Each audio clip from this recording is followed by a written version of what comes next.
Hello everyone, आप सभी का बहुत बहुत स्वागत है मेरे चैनल BL स्टोरी टेलर पे। और आज मैं आपके साथ इमॉर्टल नाइन-टेल्ड फॉक्स का नेक्स्ट पार्ट लेके आए। चलिए उसे शुरू करते हैं। जैसे कि हमने लास्ट पार्ट में देखा था, हमारे वांगचन की शादी हो गई थी, सुहागरात भी बहुत अच्छी गई थी और जो हमारा विंग था वो लवांगची से बहुत बहुत बहुत बहुत ज़्यादा प्यार करने लगा था। दोनों के बीच अब म्यूचुअल अंडरस्टैंडिंग काफ़ी अच्छी होने लगी थी और विंग अपनी सुबह जो है शादीशुदा जो पहला दिन होता है वो वांगजी की बाहों में बहुत ही प्यार से लेटे हुए बिताता है। वांगजी उसके बालों को सहलाता है क्योंकि वांगजी पहले उठ गया था और उसके बाद उसने बहुत सारे लोगों को ऑर्डर दे दिया था कि वो विंग के लिए खाने के लिए बहुत सारी चीज़ें बनाएं। जैसे ही विंग उठता है तो वांगजी कहता है, विंग मुझे लगता है कि थोड़ी देर बाद तुम्हें नहाने जाना चाहिए। आज हम लोगों की शादी हो चुकी है। मैं चाहता हूँ उसके बाद हम लोग सारों के साथ मिलके खाना खाएं। मैं इस कमरे में बैठ के खाना नहीं खाना चाहता। आज मैं तुम सारे लोगों के साथ मिलके एक दावत जो है पेश करना चाहता हूँ। मैं चाहता हूँ कि हम सारे मिलके एक साथ खाना खाएं, जिसकी वजह से हम सारों में एक एकता भी रहेगी और वो सारे लोग जो मुझे अपना चुके हैं उन लोगों को भी मेरे साथ बैठते हुए हेजिटेशन नहीं होगी। विंग को ये आइडिया बहुत अच्छा लगता है। लंजा जो कि विंग बेड में बहुत ज़्यादा टूट चुका था उसे उठाता है, अपनी बाहों में भरता है और उसे कहता है कि चलो आज मैं तुम्हें नहलाऊंगा। विंग कहता है क्या बदतमीज़ी है ये, बिल्कुल नहीं, उतारो मुझे लंजा। लंजा कहता है क्यों, तुम मुझसे क्यों शर्मा रहे हो, अब तो हम पार्टनर बन चुके हैं ना। विंग कहता है नहीं नहीं, फिर भी अच्छा नहीं लगता, सारे देखेंगे, तुम देखो ना, वो एलियन है, वेंचिंग है, वेनिंग है, सारे यहाँ आएंगे, वो देखेंगे, अच्छा नहीं लगता। यहाँ पर वो प्यार से उसकी चीक्स को छेड़ते हुए कहता है कुछ नहीं होगा और मैं तुम्हारे रोप्स को ले आऊँगा, चुप करो। और वो विंग को अपनी बाहों में उठाता है और उसे नहाने के लिए बाथरूम में ले जाता है। उनका जो बाथरूम था वो रूम के अंदर नहीं था, तो इसलिए वो उसे गोदी में उठाता है। अपनी बाहों में लेके ही वो एलियंस को इशारा कर देता है कि उन दोनों के रोप्स जो हैं वो बाथरूम में ले जाकर एक जगह रख दें। एक तो था स्नान घर और एक था चेंजिंग रूम। वो चेंजिंग रूम में जाकर, जो कि पहले आता है और स्नान घर अंदर आता है, वहाँ पर उनके कपड़ों को अच्छे से रख देते हैं और नॉक करके चले जाते हैं। और वो बाहर से चेंजिंग रूम को भी बंद कर देते हैं क्योंकि वहाँ पर उनके सारे अपने लोग थे। तो कोई भी ऐसी हिमाकत नहीं करता या फिर ऐसी कोई हरकत नहीं करता कि जहाँ पे वो उनके नहाते हुए चैम्बर में चला जाए, क्योंकि यहाँ पर सबका अपना अपना नहाने का रूटीन था, अपना अपना तरीका था। यहाँ पर प्यार से वो विंग को पूल में रखता है। विंग जो कि पानी को देखता है, जो कि ल्यूक वार्म वाटर था, उसे पहले लग रहा था ठंडा पानी होगा जिससे उसका बॉडी अकड़ जाएगी, लेकिन ऐसा नहीं होता। वांगजी ने बहुत सारी चीज़ें करवाई हुई थी, उस पानी को बिल्कुल हर्बल पानी में बदल रखा था ताकि यहाँ पर वो मेडिसिनल वाटर जो है वो विंग को काफ़ी चीज़ों में जो है शक्ति दे और उसकी बॉडी को हील कर दे, क्योंकि इतना ज़्यादा रोमांस करने के बाद उनकी बहुत सारी एनर्जी वेस्ट भी तो हो गई थी, तो उसे भी वापस लेना था। यहाँ पर विंग जो है उस पानी में बात लेता है, उसे बहुत अच्छा लगता है। उस स्नानघर काफ़ी अच्छा था, उसमें इनबिल्ट काफ़ी बड़ा पूल था जिसमें एक टाइम में 2 से 3 लोग नहा सकते थे। लेकिन विंग एक ओमेगा था, तो वहाँ अल्फ़ा अल्फ़ा साथ नहा सकते थे और ओमेगा ओमेगा साथ नहा सकते थे। लेकिन वहाँ पर एलियंस भी थे जो कि अपने तरीके से ही रहा करते थे और मर्मेड्स भी थी, तो विंग किसी को फोर्स नहीं कर सकता था। वांगजी धीरे धीरे उसके रोप्स को हटा देता है और विंग को पानी में अच्छे से एक गर्म बात लेने के लिए बोलता है।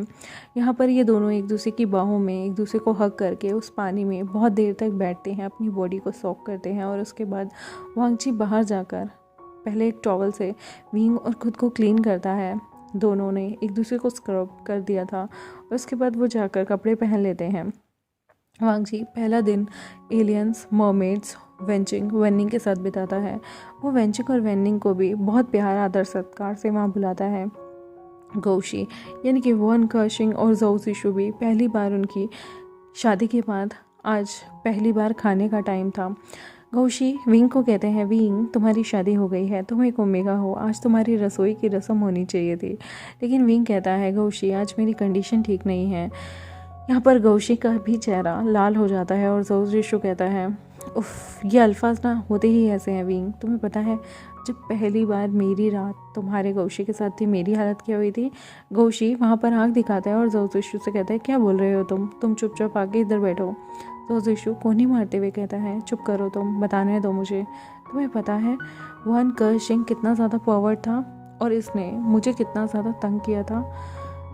तुम तो फिर भी बहुत ज़्यादा सेफ हो, क्योंकि तुम्हें पता है किस लिए? क्योंकि वांगची इमॉर्टल नहीं है, वरना जो इमॉर्टल लोग होते हैं ये तो कितने ज़्यादा भयंकर होते हैं, तुम सोच भी नहीं सकते, तुम आइडिया भी नहीं लगा सकते। वांगची जो कि ब्लश कर रहा था ज़ोउ ज़िशु की बातें सुन के, और वन कशिंग गला साफ करता है और वहाँ पर वो दूसरों को ऑर्डर देने लगता है। यहाँ पर सब चारों का मुंह ही टमाटर की तरह लाल हो गया था, और यहाँ पर कोहनी मारते हुए दोनों जो एलियंस थे वो कहते हैं, वैसे इन बच्चों की वजह से कल हमें भी अपनी जवानी के दिन याद आ गए। मुझे ऐसा लगता है 10,000 साल बाद भी हमारी इमॉर्टैलिटी को कोई भी फ़र्क नहीं पड़ा, और ना ही हमारी बॉडी को। मैं तो आज भी वैसा तंदुरुस्त हूँ, क्यों जाने मन क्या कहती हो। यहाँ पर वो एलियन कोहनी मारते हुए कहती है, शर्म करो, तुम्हारी और मेरी एज हो गई है। विभूषण कहता है, किसने कहा एज हो गई है? हम इमॉर्टल लोगों की कोई एज नहीं होती, हम जैसा दिखना चाहें वैसा दिख सकते हैं। और यहाँ पर ज़ोर से हंसते हुए गौशी कहते हैं, बिल्कुल, किसने कहा इमॉर्टल होने से हमारी एज हो जाती है? इससे हमारी ना ही मर्दानगी पे कोई फ़र्क पड़ता है, और ना ही किसी और चीज़ पे, ना ही फर्टिलिटी रेट पे। ये सुनते ही सारे हंस रहे थे, और वो विंग को कहते हैं, अच्छा ऐसी बात है तो हम जल्दी से खुशखबरी सुनना चाहेंगे। ज़ोउ ज़िशु ये सुनते ही उसका थोड़ा सा चेहरा सैड हो जाता है, क्योंकि वो एक ओमेगा ज़रूर था, लेकिन किसी हादसे की वजह से 10,000 साल पहले जो हादसा हुआ था उसमें ज़ोउ ज़िशु काफ़ी ज़्यादा घायल हो गया था, क्योंकि वो विंग की फैमिली के साथ लड़ रहा था, जिसकी वजह से वो तब प्रेग्नेंट था, और उसके बाद उस ओमेगा को कभी भी बच्चे नहीं हुए। ज़ोउ ज़िशु को ये मैटर काफ़ी ज़्यादा उसका दिल दुखा दिया करता था। वन कशिंग ज़ोउ ज़िशु को इस मैटर से थोड़ा दूर ही रखता था। ज़ोउ ज़िशु कहने को इन सबको अडॉप्ट कर चुका था, अपने बच्चे मान चुका था, लेकिन उसे ये चीज़ कहीं ना कहीं खलती थी, तो वन कशिंग हाथ पकड़ लेती है। विंग जिसे इस मैटर में इतना ज़्यादा नहीं पता था, तो वो कुछ नहीं बोलता, और वो हंसते हुए कहता है, आप बिना क्या बातें कर रहे हो? अभी हमारी शादी को एक दिन नहीं बीता और आप बच्चा, ये सब सोचने लग गए। और यहाँ पर जो लंजा था वो भी मन में सोच रहा होता है कि काश इस पूरी फैमिली के साथ मेरी फैमिली भी यहाँ बैठी होती, काश अंकल भी हमारे साथ आज यहाँ खाना खा रहे होते, ब्रदर विंग को और मुझे साथ में आशीर्वाद दे रहे होते, कितना अच्छा लगता। लेकिन खैर, अगर उन लोगों ने मुझे और विंग को बिट्रे करना ज़्यादा बेहतर समझा तो मैं उन लोगों की तरफ देखूंगा भी नहीं। तभी यहाँ पर ज़ोउ ज़िशु कहता है, वैसे बाहर की दुनिया में मुझे पता चला है कि तुम्हारे ब्रदर तुम्हारे को लेकर बहुत ज़्यादा चिंतित है, तुमने उनसे कांटेक्ट नहीं किया है। लंजा, क्या तुम उनसे एक बार भी बात नहीं करना चाहते? लंजा कहता है, जिसने मेरे विंग को नुकसान पहुंचाने की कोशिश की, मैं उन इंसान से कभी भी कोई रिश्ता नहीं रखना चाहता। और वह विंग का हाथ पकड़ लेता है। विंग जो कि जानता था फैमिली से दूर रहने का क्या नतीजा होता है, और लंजा को सॉफ्टली कहता है, लंजा तुम्हें अपने ब्रदर से बात करनी चाहिए, कम से कम तुम एक लेटर तो उन्हें भेज सकते हो ना। लंजा कहता है, नहीं, उन्होंने कभी कोई अपॉलॉजी लेटर नहीं भेजा। तो ज़ोउ ज़िशु कहता है, किसने कहा है कि उसने लेटर नहीं भेजा? तुम्हारे ब्रदर ने बहुत सारे लेटर बहुत सारे लोगों के थ्रू हम तक पहुंचाने की कोशिश की है, लेकिन फ़र्क इतना था कि तुम देखना नहीं चाहते थे, तो मैं वो लेटर्स तुम तक पहुंचाता नहीं था। ज़ोउ ज़िशु बहुत सारे लेटर्स जादू से वहाँ पर ले आता है जो कि शिचन ने लिखे हुए थे, और वो यहाँ पर वांगची को उन लेटर्स को दे देता है। वो कहता है, सॉरी, मैंने पहले ही ये लेटर सिक्योरिटी पर्पस के लिए पढ़ लिए थे, तो प्लीज़ मुझे माफ़ कीजिएगा। यहाँ पर वन कशिंग जो है वो एक्सप्रेशन नोट करता है, लेकिन वांगची के चेहरे पे कोई एक्सप्रेशन नहीं थे। उसे कोई फ़र्क नहीं पड़ता कि उनके ब्रदर और उसके बीच हुई क्या बातें किसी ने पढ़ी है या नहीं, क्योंकि कोई चीज़ सीक्रेट नहीं थी और विंग से ऊपर कोई भी चीज़ नहीं थी उसके लिए। तो वो कहता है, मुझे कोई बात नहीं, अगर आपने पढ़ भी लिया तो इससे क्या फ़र्क पड़ता है। वो यहाँ पर कितनी भी कॉन्स्पिरेसी बनाए, फिर वो क्या भी करते हैं, क्योंकि मेरे लिए अब विंग और आप सब मेरी फैमिली हैं। अगर वो लोग मेरी फैमिली हैं तो आप भी अब मेरा घर बन चुके हैं। वांगची की ये वार्म बातें सुन के कहीं ना कहीं ज़ोउ ज़िशु को बहुत अच्छा लगता है कि विंग की शादी एक अच्छे इंसान से हुई है, बिल्कुल वैसे ही जैसे वन कशिंग ने 10,000 साल से उसका ख्याल रखा है। कभी उसे औलाद की कमी ना होने पर भी फील नहीं होने दिया। विंग को हमेशा उन्होंने अपने बच्चे की तरह पाला पोसा और बड़ा करने की सोची थी, लेकिन किस्मत ने विंग को 10,000 साल तक एक ताबूत में कैद रखा। यहाँ पर ज़ोउ ज़िशु बहुत ज़्यादा प्यार करता है, और वो ज़ोउ ज़िशु बोलता है, विंग, मैं चाहता हूँ कि तुम अपनी जो बुआ है उससे भी बात करो, वो तुमसे बहुत इम्पोर्टेंट बात करना चाहती हैं। विंग कहता है अंकल, पर मैं उन्हें कैसे फेस करूँगा, मेरी वजह से फूयाओ। वो कहता है लेकिन तुम्हें पता है ना, हमेशा हम हर चीज़ से भाग नहीं सकते विंग, तुम्हें उनसे बहुत सारी बातें करनी होंगी। उनके पास बहुत सारी बातें हैं तुमसे करने के लिए, तुम्हें बताने के लिए बहुत कुछ है। और मुझे लगता है कि तुम्हें एक बार सुनना चाहिए वो क्या कह रही हैं। वो तुम्हारी बड़ी हैं, तुम उन्हें ऐसे अवॉइड नहीं कर सकते। गलतियाँ हमसे भी होती हैं, तुमसे भी होती हैं, मुझसे भी हुई हैं, लेकिन उसके लिए हम सारी ज़िंदगी पछतावे को गले से लगा के नहीं बैठ सकते। विंग कहता है ठीक है, अगर आप कहते हैं तो मैं जल्द ही बुआ से मिलने की कोशिश करूँगा। और वैसे भी अगर वो मुझे डांटेंगी या कुछ कहेंगी तो मुझे कोई दुख नहीं है। मेरी बुआ मिंग फेंगशी ने बहुत कुछ खोया है। उन्होंने उस वॉर में मेरे पिताजी को खोया, उन्होंने अपना बेटा, अडॉप्टिव बेटा खोया, उन्होंने मेरी मदर को खोया, जिन्हें वो एक बहन की तरह ट्रीट करती थी। और मेरे फादर ने उन्हें हमेशा सबसे ऊपर माना है। उन्होंने बहुत सारी चीज़ें उस लड़ाई में खो दी। उन्होंने मुझे तक अपने दिल पे पत्थर रख के अपने अडॉप्टिव सन के मैंने उन्हें मार दिया था, फिर भी उन्होंने मुझ पे कोई गुस्सा नहीं निकाला, बल्कि 10,000 साल के लिए मुझे कैद कर दिया था। मैं जानता हूँ वो चाहती मुझे मार सकती थी और मैं उनके आगे कुछ भी नहीं कहता, लेकिन उन्होंने मुझे सज़ा दिया, मुझे खुद से दूर रखा और मुझे दूर भेज दिया ताकि उनका दुख कम हो सके और मैं भी कोई और तबाही ना मचा सकूं, क्योंकि उन्हें फूयाओं की वजह से लग रहा था शायद मैंने वो सारी चीज़ें की हैं, लेकिन मेरा उसमें 1% भी हाथ नहीं था। सोजिशु कहता है मुझे पता है, और मिंग फेंगशी को भी ये सारी चीज़ें समझ आ गई हैं। मिंग कहता है क्या सच में उन्हें समझ आ गई है? वो कहता है वो तुमसे इसी बारे में बहुत सारी बातें करना चाहती है। बहुत सारे ऐसे राज हैं जो अभी भी अनसुलझे हैं, जैसे कि क्यों जो हमारा ड्रैगन स्टोन पे जो अटैक था वो हमारे क्षेत्र में हुआ, चेरी ब्लॉसम पे क्यों अटैक करेगा, और वो भी ऐसे कैसे आ गया। जो लियांगझा था उसने क्यों तुम्हारे सेक्ट को तबाह किया, तुम्हारी मदर को मार डाला और तुम्हारे फादर के साथ लड़ते लड़ते वो भी मर गया। ऐसी बहुत सारी बातें हैं जो तुम्हें अभी तक नहीं पता, और मुझे लगता है तुम्हें मिंग फेंगशी से बात करनी चाहिए, तुम्हें बहुत कुछ पता चल जाएगा। और वहाँ पर वो डेडली बीस्ट कैसे आ गए थे, तुम्हें ये भी चीज़ें पता चलेंगी। विंग कहता है ठीक है, मैं उनसे ज़रूर बात करूँगा, क्योंकि मुझे भी नहीं पता उन डेडली बीस्ट को किसने बुलाया वहाँ पे। मैंने तो ऐसा कुछ भी नहीं किया था। तो यहाँ पर मिंग फेंगशी से वो मिलने के लिए तैयार हो जाता है और ज़ोउ ज़िशु कहता है कि ठीक है, मैं अगले हफ्ते मिंग फेंगशी से तुम्हारी मुलाकात करवा दूँगा। यहाँ पर ये लोग अपना खाना एंजॉय करते हैं और वन केशिंग और ज़ोउ ज़िशु दोनों के दोनों खाना खाने के बाद वहाँ से चले जाते हैं। विंग का रूटीन चेकअप जो हमारी वन चिंग थी वो करने आती है।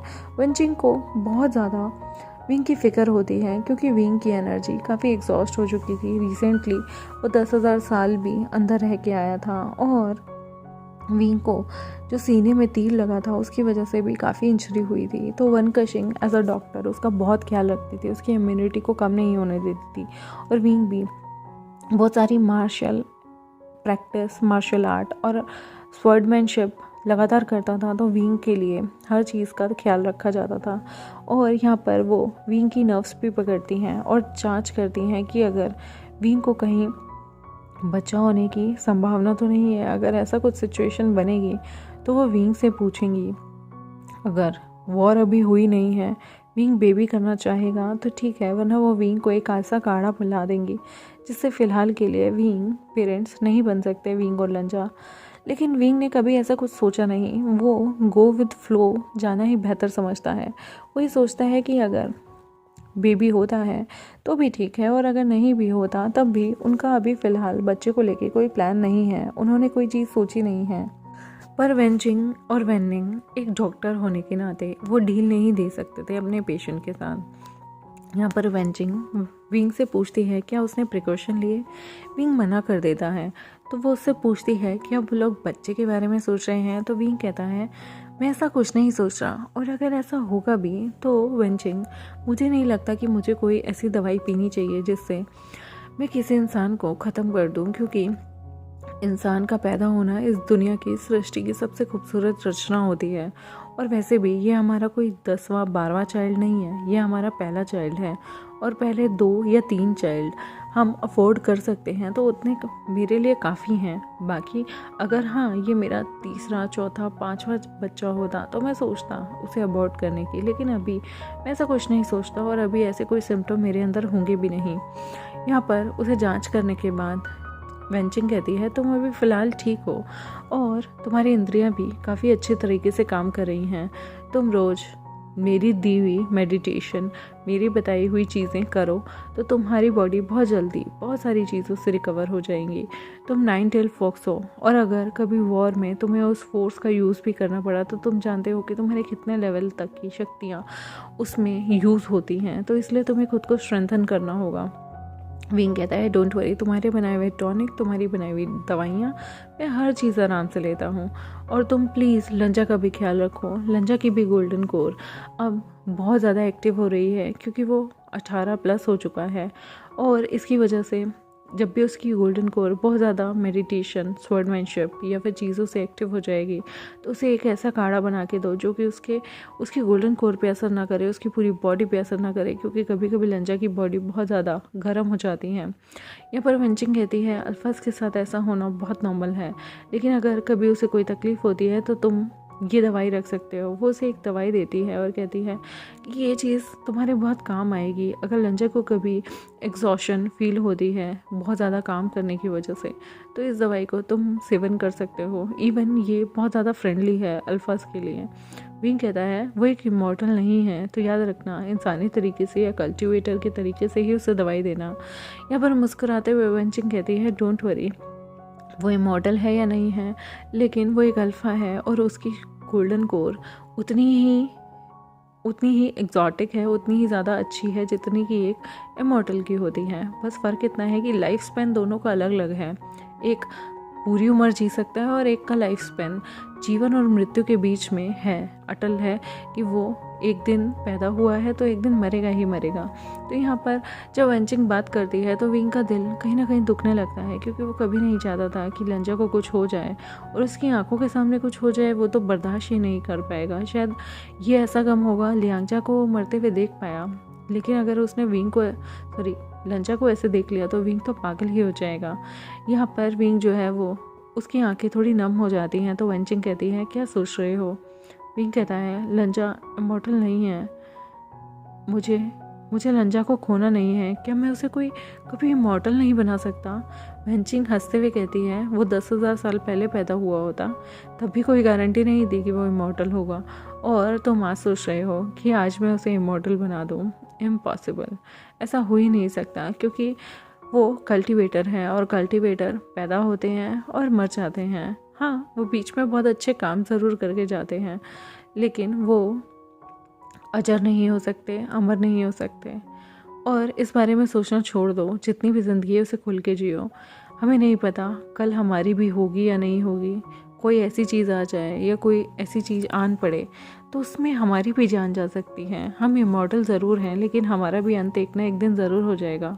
हाँ, हमारा लाइफ स्पैन औरों के मुकाबले बड़ा है जैसे कि तुम्हारे माता पिता का था। विंग कहता है मैं समझता हूँ, इसलिए तो हम लोग कितने ज़्यादा कम है नंबर में। यहाँ पर वो हंसती है और कहती है डोंट वरी, खात्मा तो एक ना एक दिन होना है ना, बस तब तक हम ज़िंदगी अच्छे से चाहते हैं, नर्क वाली ज़िंदगी नहीं चाहते। विंग कहता है बिल्कुल, जिएंगे तो शान से और सर उठा के। यहाँ पर विंग और वेंचिंग आपस में अलविदा लेते हैं। वेंचिंग चली जाती है। विंग जो कि थोड़ा सा सैड था, वो ये सोचता था हर वक्त कि अगर लंजा को कुछ हो गया तो वहाँ लंजा आता है और विंग को कहता है क्या हुआ, तुम सैड क्यों हो। विंग कहता है कुछ नहीं, क्या तुमने वो लेटर्स पढ़े जो तुम्हारे ब्रदर ने दिए थे। लंजा कहता है नहीं, मैंने नहीं पढ़े, मैं तुम्हारे साथ पढ़ना चाहता हूँ। और वो विंग के साथ बैठता है और वो एक एक लेटर को डेट वाइज खोलता है, यानी कि स्टार्टिंग से लेकर अब तक। जहाँ पर वो जब भी लेटर पढ़ता है तो वहाँ देखता है कि शिचन और उसके अंकल ने बहुत सारी माफ़ियाँ मांगी हैं। शिचन उसे लेटर में बताता है कि किस तरह से उसके साथ धोखा हुआ था। वो कभी भी अपने ब्रदर को हार्म नहीं पहुँचाना चाहता था, बल्कि ये घपला तो जिन सेक्ट वालों ने किया था। और वो बहुत सारी चीज़ें बोलता है। वांगची से लगभग वो लाखों बार माफ़ियाँ मांग चुका था और वो हर बार बताता था कि अंकल उससे बात नहीं करते और उससे सीधे मुँह कुछ भी बात नहीं करते, क्योंकि वांगची वांगची के जाने का सदमा अंकल को भी बहुत बुरा लगा है और अंकल हर चीज़ के लिए उन्हें ब्लेम करने लगे हैं। यहाँ पर उसे बहुत दुख होता था कि उसका जो ब्रदर है वांगची, वो उसकी वजह से इतनी दूर चला गया है। यहाँ पर उसे सच में लिटरली उसकी आंखों से आंसू भी कुछ पन्नों पे लिखते लिखते शाही इधर उधर हो जाती थी। और यहाँ पर लंजा को भी पता चलता है कि उसके ब्रदर की कोई गलती नहीं थी। विंग लंजा के बालों में हाथ फहराते हुए कहता है, लंजा अपने ब्रदर को माफ़ कर दो, मुझे नहीं लगता जेवजुन की कोई गलती थी और मुझे नहीं लगता तुम्हारे ब्रदर ऐसा कुछ करेंगे, वो तुमसे दिल से प्यार करते हैं। लंजा कहता है, मैं जानता हूँ, लेकिन अगर ये जिन सेक्ट ने किया है तो मैं उन्हें छोड़ूंगा नहीं। यहाँ पर एक जगह लिखा हुआ था कि बहुत जल्दी वो कॉन्फ्रेंस होने वाली है, वो कल्टीवेटर की कॉन्फ्रेंस, जिसमें वो उस 9 पूंछ वाली लोमड़ी को मारना चाहते हैं और वो वहाँ पर सारे के सारे लोग चाहते हैं कि लंजा तुम यहाँ पर आ जाओ। तब लंजा इस चीज़ को पढ़ता है और लंजा देखता है कि 6 महीने बाद वो कॉन्फ्रेंस रखी जाएगी जहाँ पर सारी चीज़ों का डिस्कशन होगा। यहाँ पर बहुत सारी चीज़ें लिखी गई थी जिसमें शिचन बताता है कि उस कॉन्फ्रेंस में क्या क्या चीज़ें होंगी। 6 महीने बाद एक कॉन्फ्रेंस रखी जाएगी और उसके बाद एक कॉन्फ्रेंस रखी जाएगी 1 साल बाद, जहाँ पर बहुत सारी चीज़ें उन्होंने उस चीज़ में लिखी हुई थी। विंग वांगची उसे पढ़ते हैं। विंग कहता है, लंजा अगर ऐसी कोई कॉन्फ्रेंस है और अगर वो कुछ प्लान कर रहे हैं तो मैं चाहता हूँ कि तुम वहाँ ज़रूर जाओ, तुम देखो वो लोग क्या प्लान कर रहे हैं, क्योंकि अगर हमें प्लानिंग ही नहीं पता होंगी तो हम चीज़ों के लिए रेडी नहीं होंगे और तुम्हें बहुत सारी चीज़ें देखनी होंगी। अगर वो मुझे मारना चाहते हैं तो कोई बात नहीं, लेकिन मेरे साथ बहुत सारे लोग जुड़े हुए हैं, अगर उन लोगों को भी वो लोग हार्म पहुँचाना चाहते हैं तो मैं ये कभी बर्दाश्त नहीं करूँगा। लंजा कहता है, मैं विंग पे भी आँच नहीं आने दूंगा और ये सारे लोग मेरे भी लोग हैं, अब इन पे भी कोई आँच नहीं आएगी, मैं उन्हें पूरी कोशिश करूँगा हर चीज़ समझाने की। विंग कहता है, ठीक है लंजा, जैसा तुम चाहो। ऐसे ही दोनों अपनी लाइफ बिताने लगते हैं और 1 हफ्ता बीत जाता है। तब विंग जो है वो बहुत ज़्यादा नर्वस बैठा हुआ था, उसे समझ नहीं आ रहा था वो क्या करे, क्योंकि आज उसकी बुआ मेंग फेंगशी उससे मिलने आने वाली थी। विंग बहुत ज़्यादा नर्वस था क्योंकि उसे अपनी बुआ को फेस करते हुए भी डर लग रहा था। यहाँ पर गौशी उससे मिलने आते हैं। गौशी विंग को बताते हैं, विंग तुम्हें नर्वस होने की कोई ज़रूरत नहीं। लंजा विंग के पास बैठा हुआ था और पूछ रहा था कि तुम इतने नर्वस क्यों हो। विंग उसकी तरफ देख के कहता है, लंजा मैंने पूरी ज़िंदगी में एक सबसे बड़ा गलत काम किया था। मैंने मेरी गलती से, मेरी पूंछ से मेरी बुआ के जो बेटा था, जो कि उन्होंने गोद लिया हुआ था और उन्हें अपनी जान से भी प्यारा था, उसकी मौत हो गई थी। मुझे नहीं पता, जब वो मुझे हर चीज़ का दोषी ठहरा रहा था, मेरे माँ बाप की मौत का, लियांगछा की मौत का और हर एक की मौत का, तब गलती से मेरी पूंछ उसके सीने से आर पार हो गई और उसकी मौत हो गई थी। और मैं उसके बाद बुआ ने मुझे मारा नहीं, मुझे कोई दंड नहीं दिया, सिवाय मुझे बंद करके 10,000 साल के लिए पृथ्वी पर भेज दिया था। वो चाहती मुझे मार देती, लेकिन मुझे समझ नहीं आता मैं उन्हें फेस कैसे करूं, मैं उनके सामने कैसे जाऊं जिसके बच्चे को मैंने मार डाला, और वो आज भी कहीं ना कहीं मेरे पिता और मेरी माता की डेथ का कारण मुझे ही समझती होंगी।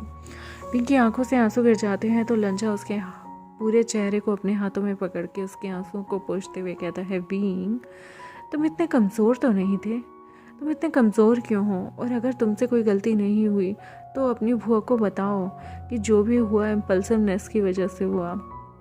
तुम्हारे माँ बाप को तुमने नहीं मारा, तुम कभी मार ही नहीं सकते। जो इंसान मुझे बचा सकता है कल्टीवेटर को, वो अपने इमॉर्टल पेरेंट्स को नहीं मार सकता। जो इंसान इन एलियंस को बचा सकता है, मोहम्मड्स को बचा सकता है, जिस इंसान ने यहाँ पर इस पेड़ तक को बचा रखा है, अपनी गौशी की इतनी इज्जत करता है, वो इंसान कैसे मार सकता है अपने माता पिता को। जो इंसान अपनी बुआ के आने से इतनी ज़्यादा गिल्टी फील कर रहा है, वो इंसान कभी नहीं मार सकता। विंग कहता है, ये बात तुम जानते हो, लेकिन मुझे उन्हें फेस करते हुए भी डर लगता है। तभी वहाँ पर ज़ोर से आवाज़ आती है और एलियन कहते हैं, वो न न न न न नाइन टेल फॉक्स, वो आपकी भुआ आ गई हैं। और यहाँ पर एक कपकपाती आवाज़ में एक एलियन बोलता है। वो बहुत ज़्यादा काँप रहा होता है, विंग की धड़कनें और ज़्यादा बढ़ जाती हैं, उसकी आंखों से टप टप आंसू गिरते हैं और वो लंजा को टाइटली पकड़ लेता है। यहाँ पर जोउ जिशु मिंग फेंगशी को लेके आ रहे होते हैं। मिंग फेंगशी जो कि वहाँ पर आती हैं, वो आज भी बिल्कुल 10,000 साल पहले की तरह ही दिख रही थी, बस उनकी आंखों के नीचे कुछ झुर्रियाँ पड़ गई थीं। उनके सफ़ेद बाल थे, वो बहुत खूबसूरत दिखती थी, लेकिन आज उनका रंग फीका फीका लग रहा था। वो हमेशा तैयार होकर रहती थी, लेकिन आज उनके चेहरे पे वो चकाचौंध नहीं थी, उनके बालों में वो मुकुट नहीं था, वो सुनहरी चीज़ें जो वो अपने साथ रखती थी। आज उन्होंने कुछ नहीं पहना हुआ था, वे एकदम लालम लाल कलर के कपड़े पहनती थी। आज उन्होंने फीका सा सफ़ेद रंग पहना हुआ था, जिसे देखने के बाद विंग बहुत ज़्यादा घबरा जाता है। वो बड़ी मुश्किल से हिम्मत करके लंजा उसे उनके सामने लाता है। वो उनके सामने झुककर प्रणाम करता है, लेकिन विंग अपने आंसू नहीं रोक पाता और वो उनके कदमों में गिर के रोने लगता है। मिंग फेंगशी विंग को अपने कदमों से उठाती है और उसे अपने सीने से लगा लेती है और कहती है, मुझे माफ़ कर दो विंग। विंग भी यहाँ रोते रोते कहता है, मुझे माफ़ कर दो, मैं फुयाओ को कभी मारना नहीं चाहता था। मिंग फेंगशी कहती है, रो मत, माफ़ी मुझे मांगनी चाहिए। मैंने तुम्हें 10,000 साल के लिए कैद कर लिया, जो गलतियाँ तुमने की भी नहीं उसके लिए। विंग कहता है, नहीं, मुझसे बहुत बड़ी बड़ी गलतियाँ हुई हैं, प्लीज़ प्लीज़ आप मुझे माफ़ कर दीजिए। मिंग फेंगशी उसे सीने से लगाती है और कहती है, मेरे बच्चे, तुमसे कोई गलती नहीं हुई। अभी तक मैं भी बहुत सारे अंधेरों में थी, लेकिन मैंने बहुत सारी चीज़ें छानी हैं और मुझे पता चला कि उसमें तुम्हारी, मेरी, मेरे भाई की और मेरी भाभी की कोई गलती थी ही नहीं। यहाँ तक कि लियांग चा की भी कोई गलती नहीं थी। वो सब कहते हैं ना, विधि का विधान था और लिखा हुआ था, वो सब होना था। और वो सब का करता धरता जो इंसान है, मैं उस इंसान को कभी माफ़ नहीं करूँगी। उसकी आंखों से आंसू गिरते हैं।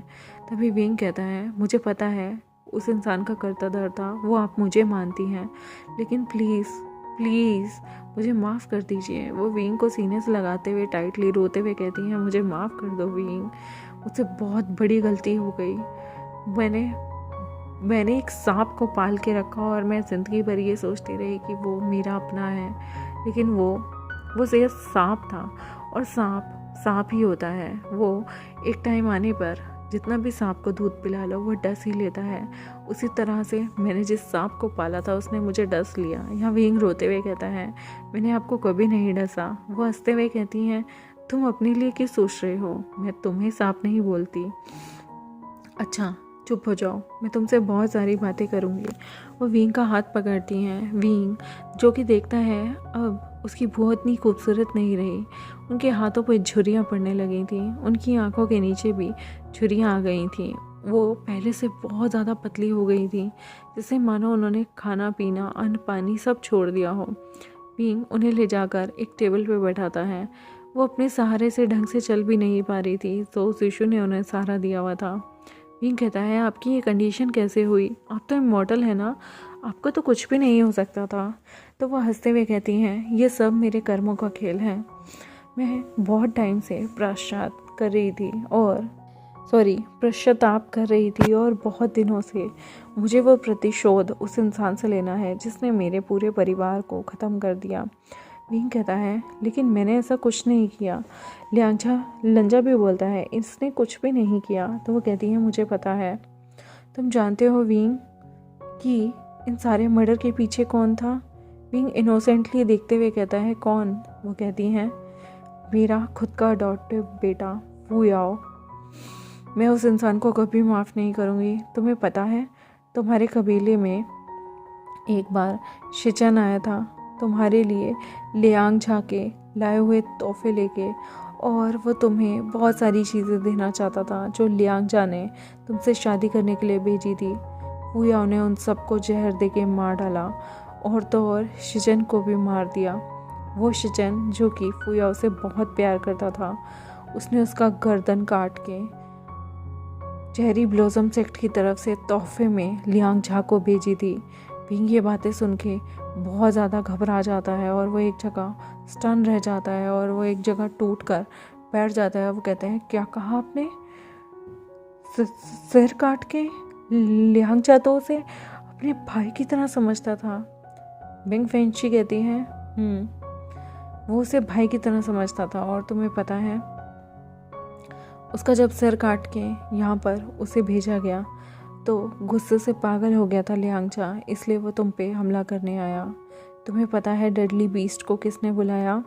यहाँ पर विंग मना करता है तो वो कहती हैं तुम्हें ये भी नहीं पता, उन डेडली बीस्ट को बुलाने वाला और कोई नहीं बल्कि फू याओ ही था।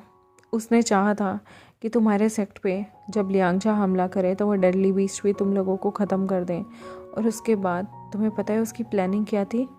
विंग मुंडी हिलाते हुए मना करता है। वो कहती है कि उसकी प्लानिंग थी जब तुम्हारा पूरा सेक्ट तबाह हो जाए तो उसके बाद जब कोई ओमेगा शक्तिशाली किसी भी वर्ल्ड का नहीं बचेगा तो लियांगचा को उससे शादी करनी होगी। तुम्हारी जगह वो लेना चाहता था।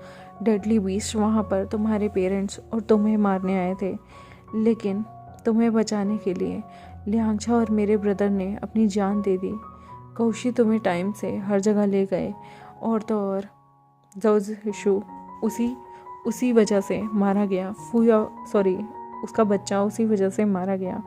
फू याओ ने वनकशिंग से उसकी औलाद छीन ली, तुमसे तुम्हारे माँ बाप छीन लिए और तुम्हारी टेल ने अनकॉन्शियसली उसे इसलिए मार डाला था क्योंकि तुम्हारे अंदरूनी शक्ति कहीं ना कहीं भाप चुकी थी वो इंसान गलत नहीं है, वरना वहाँ पर खड़े लोगों में मैं भी थी। तुम चाहते तो मुझे भी मार सकते थे।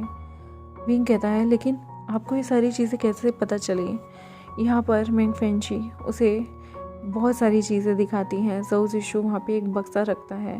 वो कहती है, जब लियांगचा ने अपने भाई को तुम्हें देने के लिए बहुत सारी इम्पॉर्टेंट चीज़ें भेजी थी, उनमें से एक सबसे सुंदर हार था जो तुम्हें देने के लिए शिचेनवा लाया था, जो लियांगचा ने भेजा था। उस खजाने में से वो चीज़ चुरा के फू याओ ने अपने पास रखी थी क्योंकि वो चाहता था कि लियांगचा के प्रीशियस चीज़ें सिर्फ उसे मिलें। तुम्हारे पिता को चोरी करके उनकी मोहर जो चीज़ें भेजी गई थी वो और किसी ने नहीं, फू याओ ने की थी।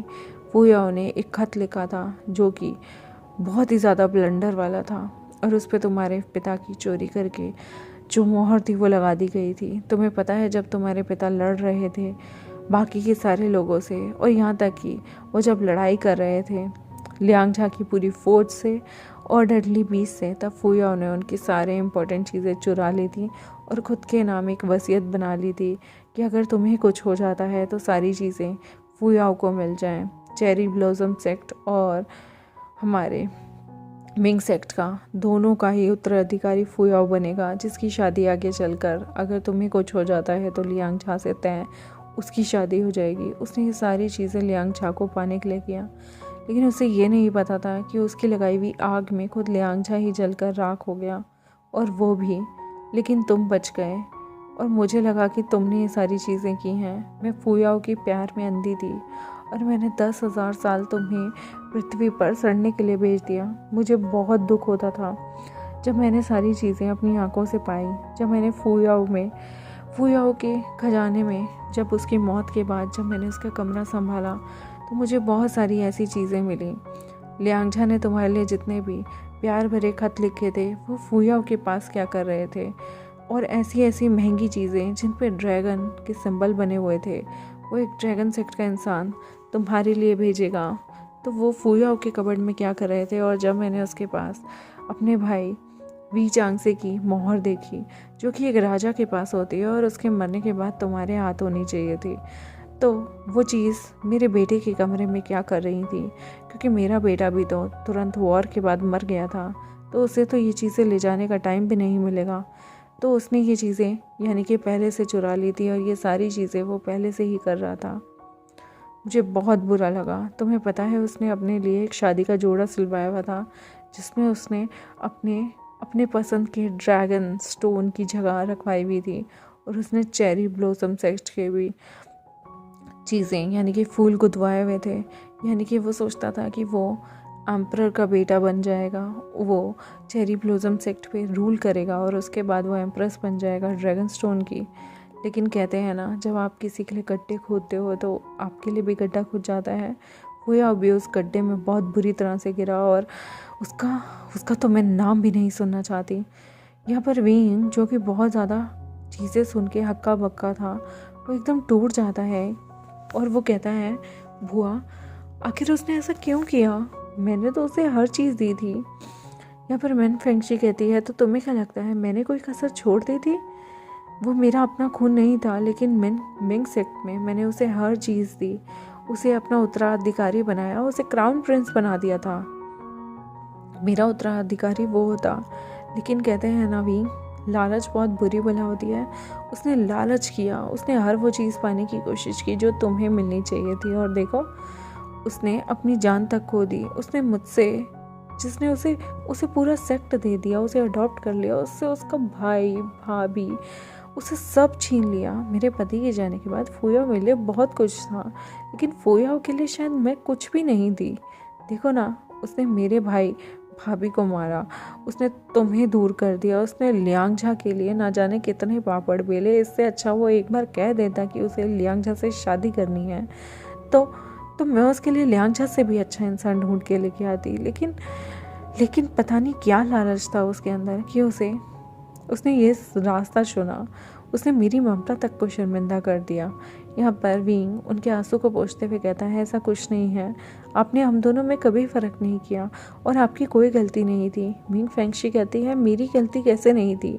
मैंने एक ऐसे इंसान को अपना बेटा मान लिया और उसे प्यार करने लगी जो कि एक एहसान फरामोश था।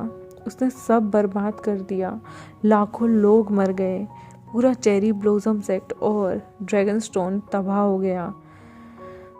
उसने 20 तक को बुला लिया।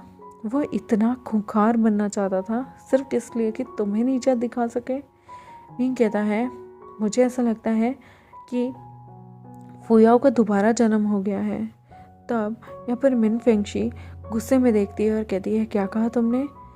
इस बार अगर उसे पुरानी जैसी चीज़ें याद हैं या उसने पुरानी जैसी हरकतें फिर से की, तो इस बार मैं उसे अपने हाथों से मार दूंगी।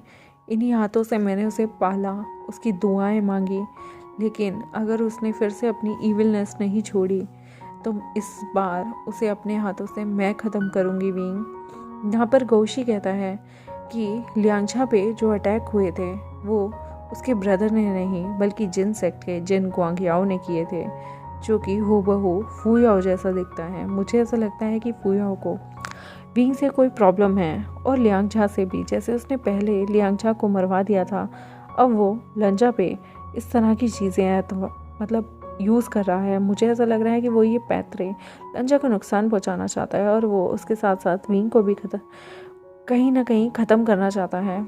मुझे ऐसा लगता है कि लंजा अगर पृथ्वी पे गया तो उसे फुयाओ से बहुत बड़ा खतरा हो सकता है। उससे पहले हमें फुयाओ से डील करनी होगी, तभी जो हमारा लंजा है वो पृथ्वी पे जा सकता है। मिंग फेंगशी गुस्से में मुट्ठी बंद करते हुए कहती है, अगर ऐसी बात है तो मैं उससे डील करूँगी। अगर मैं एक माँ हूँ, माँ हर रूप में हो सकती है, चाहे वो दुर्गा हो चाहे काली, और अगर यहाँ पर उसने इतना सब कुछ कर दिया और आज भी अगर वो तुम्हारी खुशी तबाह करना चाहता है या मासूम लोगों को मारना चाहता है तो फुयाओ को मैं अपने हाथों से मार दूँगी। मिंग फेंगशी ये बात कहती है। और गाइस, मैं यहाँ अपना चैप्टर ख़त्म करती हूँ और आगे चैप्टर्स में पता चलेगा कि मिंग फेंगशी और फुयाओ यानी कि जिन गुआंगियाओ की जब मुलाकात होगी तो क्या सीन रहेगा और क्या फुयाओ अपनी सोच को बदलेगा, यानी कि जिन गुआंगियाओ अपनी इविलनेस को छोड़ेगा या फिर से वो कुछ भी कॉन्स्पिरेसी करेगा हमारे लंजा के ख़िलाफ़ और उसके बाद उसे मारने की कोशिश करेगा। ये सब के लिए मेरे साथ जुड़े रहें, मेरे चैनल को सब्सक्राइब, वीडियोस को लाइक कर दें और बेल आइकन को प्रेस कर दें और फर्दर स्टोरी के लिए मेरे साथ स्टे ट्यून रहें। Thank you very much, bye.